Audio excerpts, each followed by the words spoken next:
We all need a sense of purpose in our lives. We need a why. Why are we here? What are we doing? Why are we doing it? If you're looking for the why in your life, then you've come to the right place. Welcome to Oversoul. In this video, I'm going to share some ancient wisdom, some practical tips, and a 3-step system that you can follow to start to live a life of purpose today. In part 1, I'm going to talk about the philosophy that guides this video and that guides this Oversoul channel in total. The next 3 parts of the video come straight from this awesome book, the Bhagavad Gita, which is this ancient manual about how do you recognize your gifts and how do you live a life of purpose and fulfillment. If you're new to this channel, I want to introduce myself. My name is Tate Arnold, and I started Oversoul because this is really the result of my personal calling. I want to help people to recognize their spiritual gifts, see themselves for who they really are, and live lives that are totally aligned with their full purpose. And this has a very philosophical, spiritual meaning for me. I think at the core of every world religion, philosophy, or belief system is really this fundamental idea. And the idea is that you, me, and everybody we're ever going to meet in life is an eternal soul. And our souls come from somewhere, and they come down to this physical plane. They unite with physical flesh, with the body. And that combination is something really special, combining heaven and earth, soul and matter. And we do that because our souls are on this eternal spiritual progression. We're here learning, we're here growing, and we're here building ourselves in some kind of meaningful way. So in that regard, one of the most important things that we can ever do is to try to figure out, okay, well, who are we really?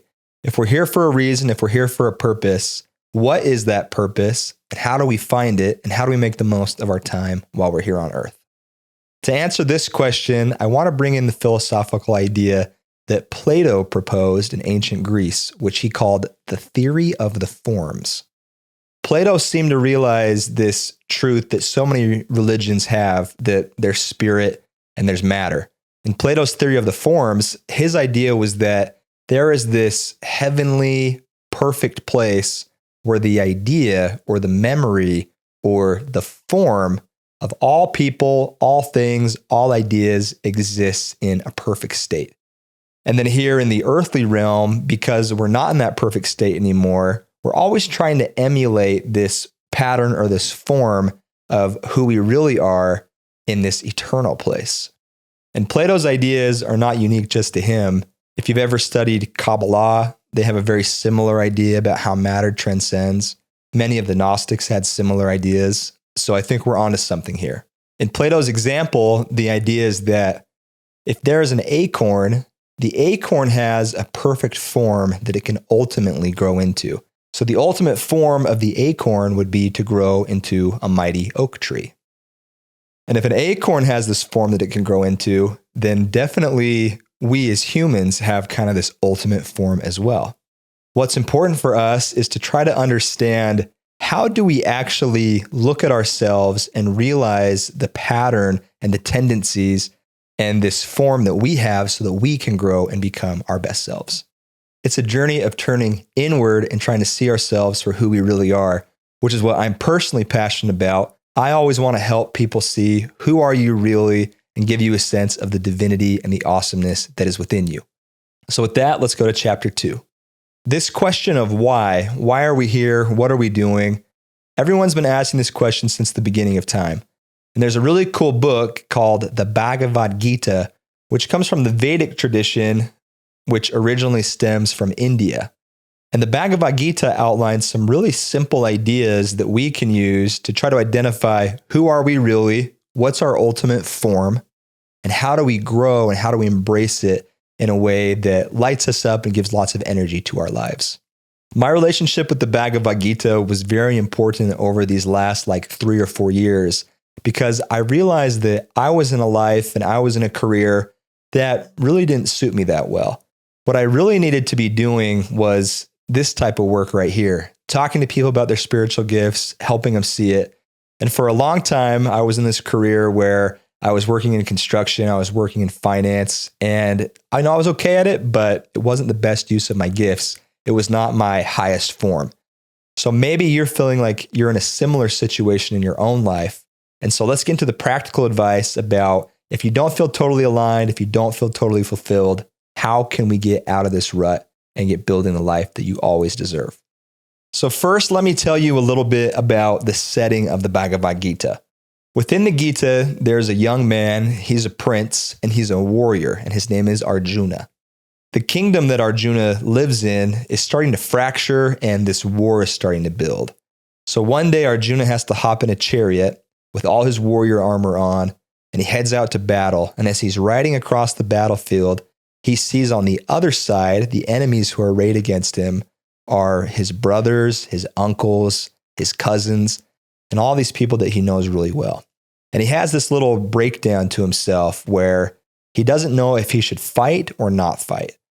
On one hand, he has the responsibility to protect his kingdom and to fulfill his role as a prince and a warrior.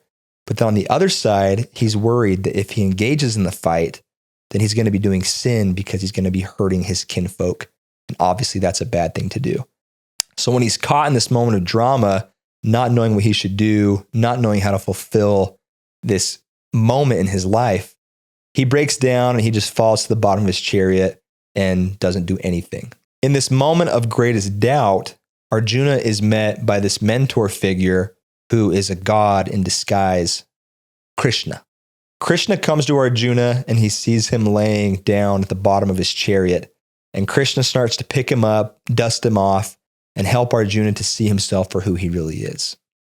The first thing that Krishna emphasizes to Arjuna is that he is an eternal spiritual being. So Arjuna doesn't have to be scared about fighting or dying in this battle because his soul is going to always live on. And Krishna says to Arjuna, if you die, it's okay because you will have fulfilled your role. You will have fulfilled your dharma, which is like the word for calling in the Bhagavad Gita. But then if he doesn't die in the battle, then he will have won, his kingdom will be safe, and everything will be okay. In this moment of doubt, in this moment of crisis, Krishna tells Arjuna a couple things that he needs to do to fulfill his dharma. The first thing that Arjuna needs to do is to remember his dharma. Arjuna knows that he's a prince and he knows that he's a warrior, and everything in his life has been preparing him for this moment. He knows it. He knows it's the truth of who he is, so he needs to embrace it. So the first thing he has to do is remember who he really is. Second thing he needs to do is to embrace this moment fully. He can't run from it. He can't hide from it. He has to just dive right into it and do it all out with his full purpose and intention. Third thing he needs to do is to forget about the results of the battle. Krishna makes it clear that no man, no woman is really in control of any of the outcomes that really happen in our life. Anything can happen on any given day. Nothing is guaranteed. But when we act with full purpose and full devotion in the moment to exactly what it is that we're aligned with and what we need to do, everything is going to work out just fine on the other side. This metaphor is perfect for every single one of us because the first thing we have to do if we want to live a life of purpose is to remember who we really are. Here I want to give 3 practical things that you can think about to try to remember and to try to identify and put a name to what your gifts and who you really are might be. To do this, we're going to look way back into the history of our lives, and we're going to try to remember what are some objects or people or experiences that first inspired us. Let's first talk about objects that inspire us. There may be some kind of really specific thing that you encountered when you were young or as you were growing up that lit you up inside, motivated you, and filled you with a sense of passion. This could be completely different for everybody. One guy that I grew up with was really interested in bikes from a really early age. He would build his own bikes. He would build bike jumps in his backyard. And as he grew up, he became kind of a bike influencer and content creator. And today he has hundreds of thousands of followers, and all these companies send him free bike stuff all the time because he just loves it and he identifies with the bike. It was this perfect example of who he was and the gifts that he had. I know another person who first picked up a video camera when they were in middle school, And they started filming and recording these really amazing documentaries and kind of cinematography videos. And today that person's still doing that line of work. And now they're a professional videographer working with cool music videos and cool studios all around the world.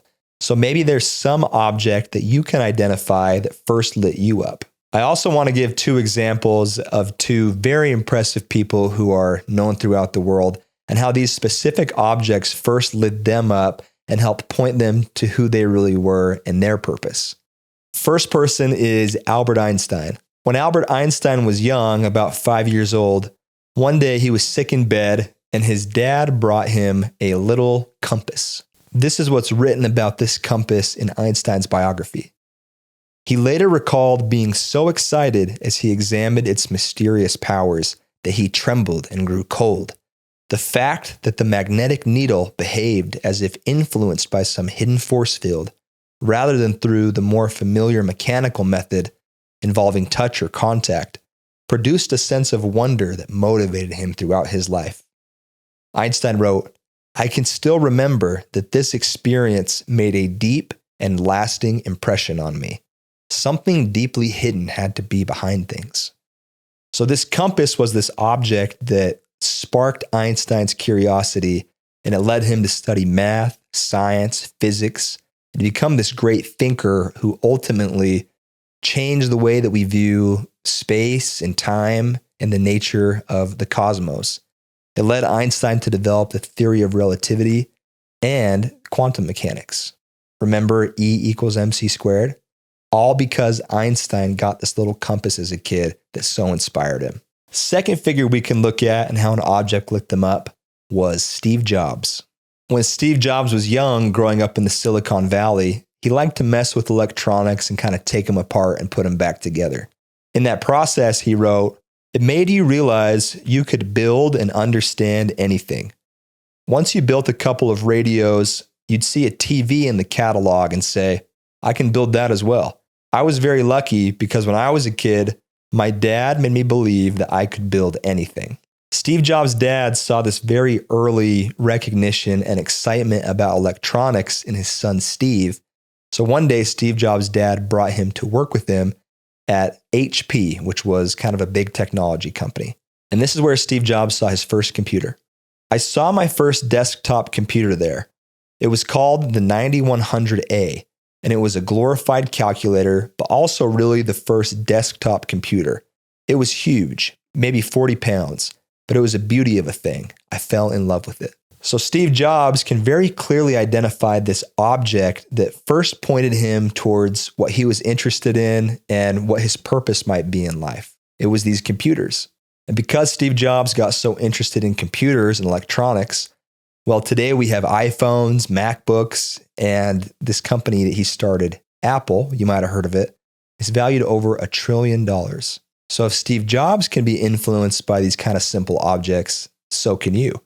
Try to think back if there's anything that first lit you up that you can identify. And if you can, drop a comment down in the comment section because I'd love to know what it is for you. Not everyone is inspired and motivated by specific objects. Sometimes we're more inspired by people. When I was a kid growing up in the late 90s, early 2000s, my dad used to take me to see NBA games and we watched the Utah Jazz. The Jazz were so cool to me because they had Karl Malone and John Stockton, and they were a pretty good team. But the problem, though, is that the Jazz could never get past these 2 nemesis teams, the Chicago Bulls and the Los Angeles Lakers. The Bulls had Michael Jordan, and the Lakers later had Kobe Bryant. I think most kids, when you grew up in this time period, I mean, those were the heroes, Jordan and Kobe. And I thought they were awesome for sure. But as a kid growing up, I think I was a little bit unique because when I would watch those basketball games, I remember being so struck by this really tall dude with a mustache and glasses on the sideline who was the coach to Michael Jordan and then later Kobe Bryant. It was a man named Phil Jackson. Phil Jackson was known as the Zen master because he studied ancient Buddhist philosophies. He meditated. He worked with psychedelics like LSD and peyote. And as a kid in Montana, he grew up heavily influenced by the Native American, the indigenous culture of the people. And that's where he developed his philosophies about one heart, one mind, and the warrior spirit. What made Phil Jackson the most amazing to me, though, is that he seemed to have this ability to see the best in all of the players that he coached. Michael Jordan, probably the greatest basketball player of all time. But without Phil Jackson leading the team as a coach, Michael Jordan never won any championships. But with Phil Jackson at the helm, they won 6 championships.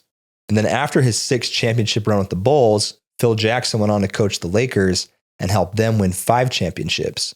So that's 11 championships total. I think what made him one of the greatest coaches of all time is that he was able to push his ego aside, step back, see the players for who they really were, and then help those players to see the very best within themselves. And to me, Phil Jackson was like this perfect archetype of the person and the life that I felt like I could live. I didn't feel like I needed to be Michael Jordan slamming on the basketball hoop, but I'd sure be happy if I could help someone be the next Michael Jordan in whatever it was that they were passionate about. So if it's not objects or specific people, it's probably this third category, which is experiences that can inspire you. A famous example of this is Viktor Frankl, who wrote Man's Search for Meaning. He came up in a very tumultuous time in history during World War II and during the Holocaust that was happening in Europe. As he moved through those concentration camps, he saw all this suffering, and he saw that so many people didn't make it or they lost the will to live when they lost this why for themselves. And that heartbreak, that pain became the source of Viktor Frankl's purpose and his meaning in life. And it's what led him to do his work as a doctor, as a psychiatrist, and to write the very famous book, Man's Search for Meaning, which has had a big influence on my life. A less tragic example, but also an inspiring one, comes from the life of Jane Goodall. When Jane Goodall was young, she lived in this kind of posh British manor.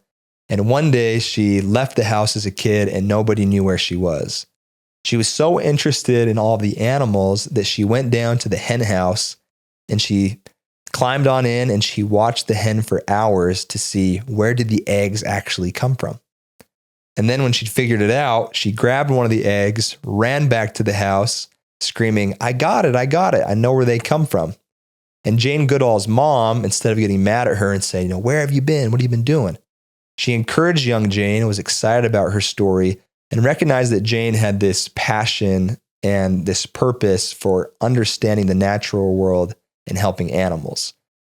Ultimately, through Jane Goodall's passion for working with animals, she changed the way that so many of us view and see the natural world and the animals within it. She helped us see that animals have feelings, thoughts, complex social structures, and consciousness of their own.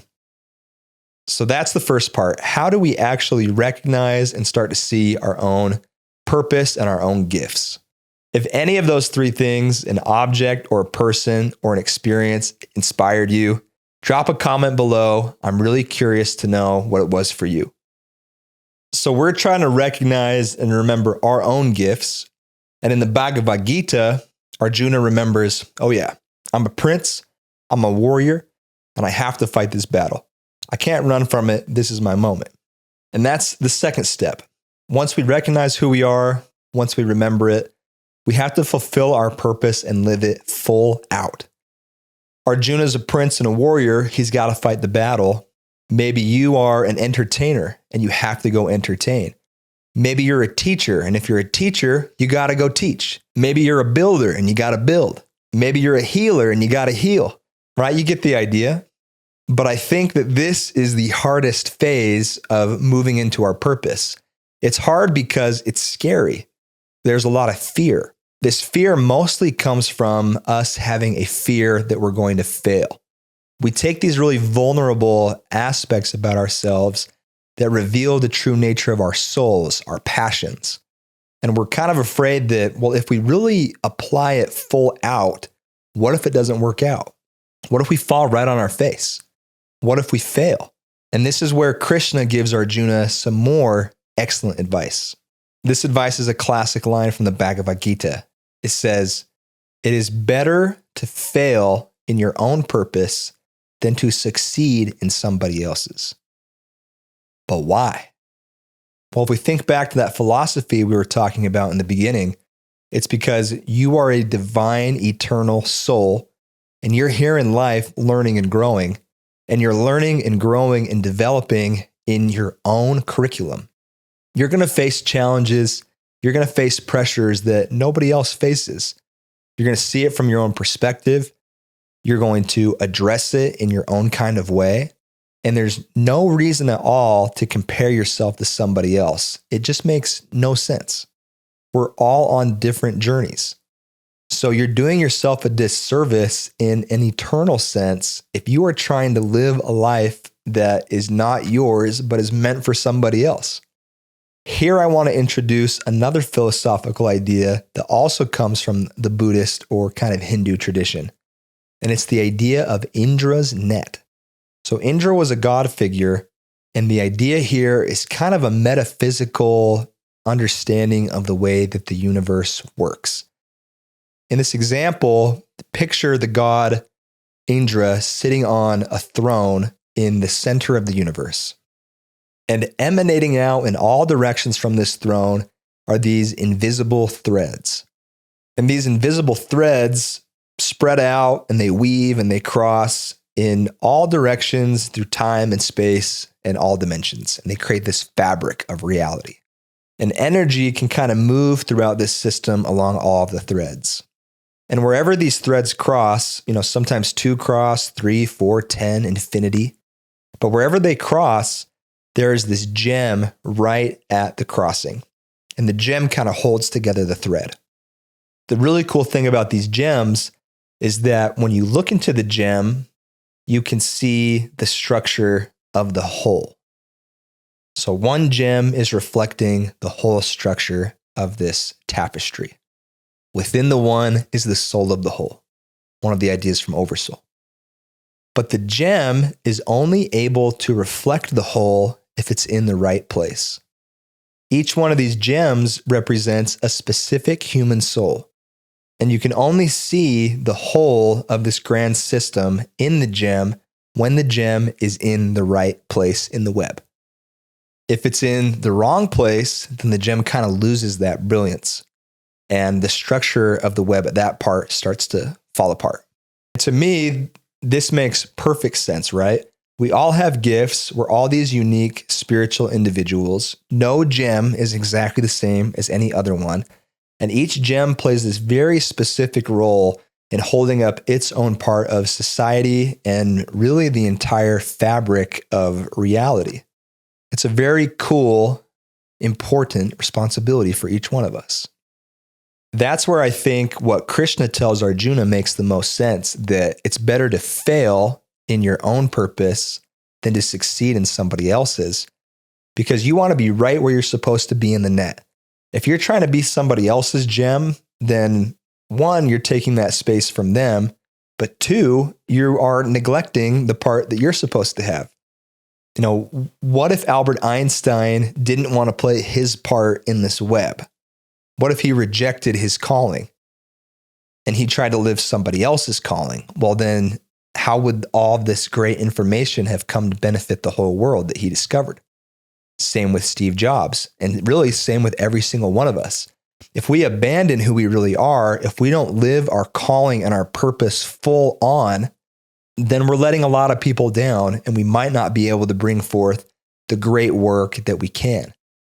And I know that whoever you are, whatever you are passionate about, whatever you're motivated by, it is important. It's actually sacred. You might not think it is. You might just think it's some little thing that nobody cares about.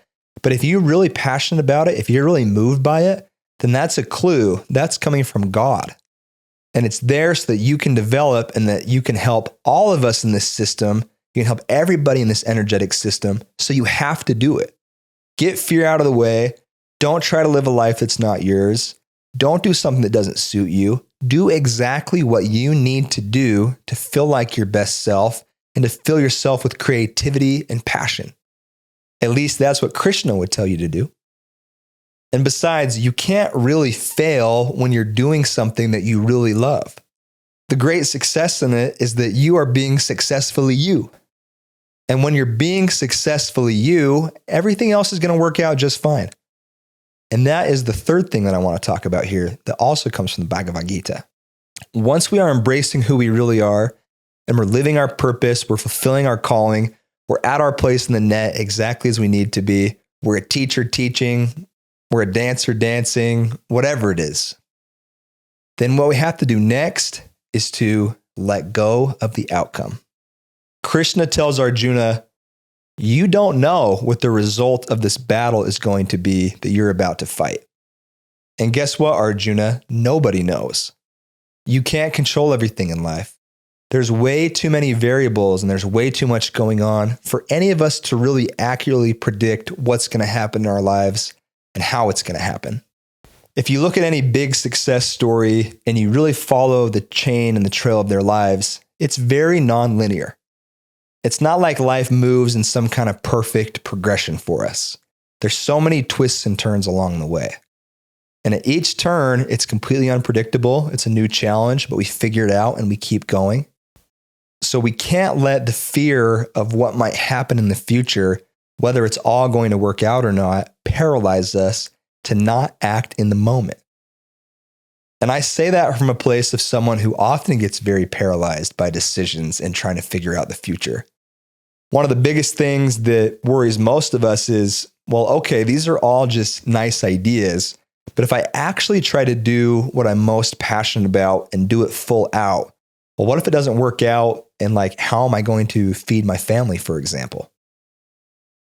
Sometimes the really safe route is not the route that lights you up, but it's safe. So you do it because then you feel like, well, at least I'm going to have money, at least I'm going to have food or something like that. But the truth is, there's really never any guarantees, even in something safe that you're doing. Companies can close down, economic conditions can change, and the world is in this constant state of change and this state of flux. So what's safe today might not be safe tomorrow at all. So it's kind of a bad bet to just not live your full life and just do something that feels safe and within the bounds of what's expected. You're much safer then to take the trust and put it in yourself. Trust that you're growing, trust that you're developing your right way.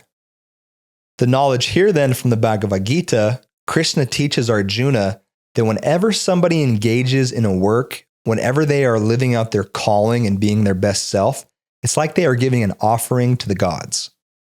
Going back to Plato's idea that the theory of the forms, like there's a there in heaven and there's a here now, but there's this kind of like balance that goes back and forth between these two areas.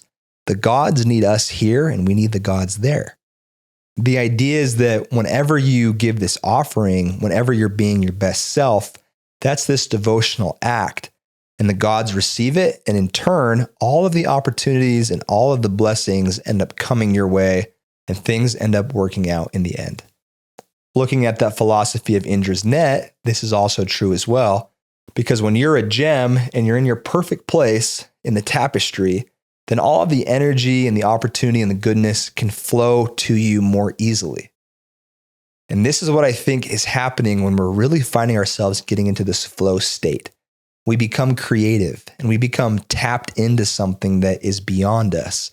We tap into that real theory of the forms. And all of a sudden, these ideas and this creative energy is moving into our lives the right way. And we're able to produce, create, and become more than we would have been able to just on our own or if we're in the wrong position. If you ask artists and creators, they're going to tell you that this is exactly how this process works. We're only ever really translating these ideas from something that's beyond ourselves and we're turning them into a reality here. I don't know why it works that way, but that's how it seems to go. Jesus also covered this idea of letting go of the outcomes, letting go of the fruits of your work when he was speaking on the Sermon on the Mount.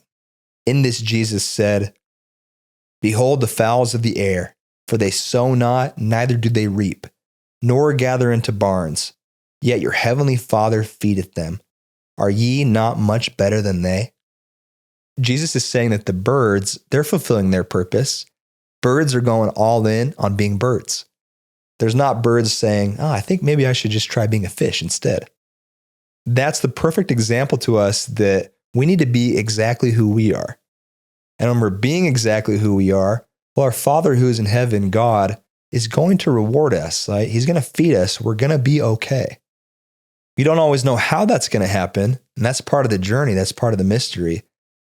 But it is going to happen. You're going to be all right. The worst thing you can do is to live a life that is unfulfilled. If we do that, we're totally wasting our chance and our time while we're here on earth.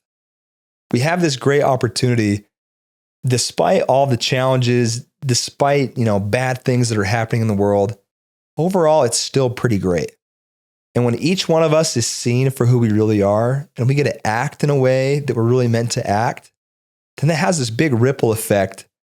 It's like igniting everybody else around us to also live their passion, to also live their purpose. And this fire, it spreads and it grows, and it can light up each and every one of us. The problem is that so many of us in life, we never really are seen or recognized for who we really are. So we can go through life and we can get depressed. We can feel disconnected from ourselves, and we can get just stuck doom scrolling on our phone and feeling like, oh, life sucks. What are we going to do? And all it really takes is just like one person to see you. Or if you can see yourself, then it gives everybody around you permission and inspiration to be their best selves as well. I fundamentally believe that is the way that we start to change the world for the better.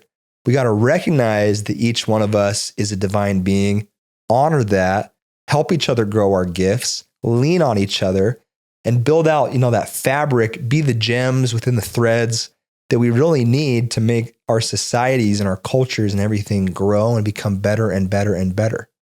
It takes every single one of us being exactly who we are. This is like the antidote to depression. It's the antidote to anxiety. There's still going to be bad things that happen, sure. And it's not saying that the journey you're going to take is going to be, all wonderful and sunny the whole time. No, there's going to be challenges. But there's a big difference between challenges that are meant for us and help us grow and challenges that are not really ours to embrace.